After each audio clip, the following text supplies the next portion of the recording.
ምክንያቱም የእርሶ አካሄድ እርሶን ብቻ ሳይሆን በአሁኑ ሰዓት መኝታ ቤቶት ውስጥ ብቻዋን የምትገኘውን እጮኛዎትንም ሊጎዳ ይችላል። ባላነሳው ደስ የሚለኝ የነበረ ነገር ነው። ልክ አንድ ልጅ ባህላዊ ዘፈን ይዘፍናል። የሱ ባህል ዘፈን ሲጀመር ሼኹ ተናደዱና ብድግ አሉ፣ ቆመ። በህይወቴ የነካሁት ያን ጊዜ ጫት ያኔ ነው። በነገራችን ላይ የክብር ብላክ ቤልት አለ። አምሮት የሚባል ቲያትር ተውኛለሁ። ሊሳዳ የሚባል ቲያትር፣ አባትየው የሚባል፣ ዲቃላው የሚባል፣ ከዛ የማላስታውሳቸው 5-6 ቲያትሮች ደግሞ። ከዛ በኋላ ዳንስ ደግሞ አቡ አይደርን መንገድ ላይ አግኝቼው ጌታን ብትቀበል ምናምን አልኩትና ናስቲ እናውራ መጽሐፍ ቅዱስ ብሎ ሙዚቃ ቤት ነበረኝ። እንግዲህ የሰው ሀቅ ነው አፉ ይበል።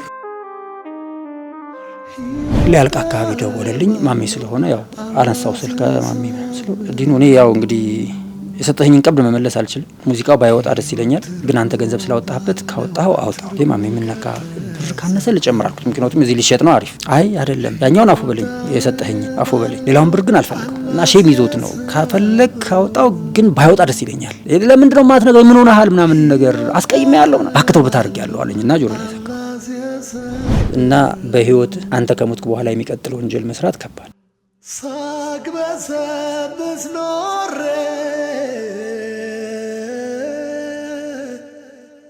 እመሞት ነው የመሰለኝ። ራሴን እስክስት ደበደቡኝ። ከጀርባ አንድ ሰው ገድዬ ደሙ ፈሷል፣ ደሙን አስልሳለሁ አለ።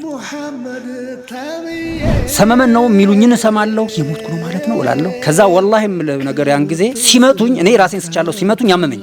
አልሞትኩም ማለት ነው። በሞት ኑሮ ህመም አይሰማኝም ነበር። ይሄንን እያሰብኩኝ ነበር። እነዚህ አሸባሪዎች አደረጉት። ከዚያ በኋላ ራሴን ስቼ እንኳን እንደዚህ እንትን ብለው በቃ መንቃት ስጀምር ቀና ብዬ ስላየኋት ብቻ ብድግ አድርገው እንደዚህ ለቀውኛል ወደታች።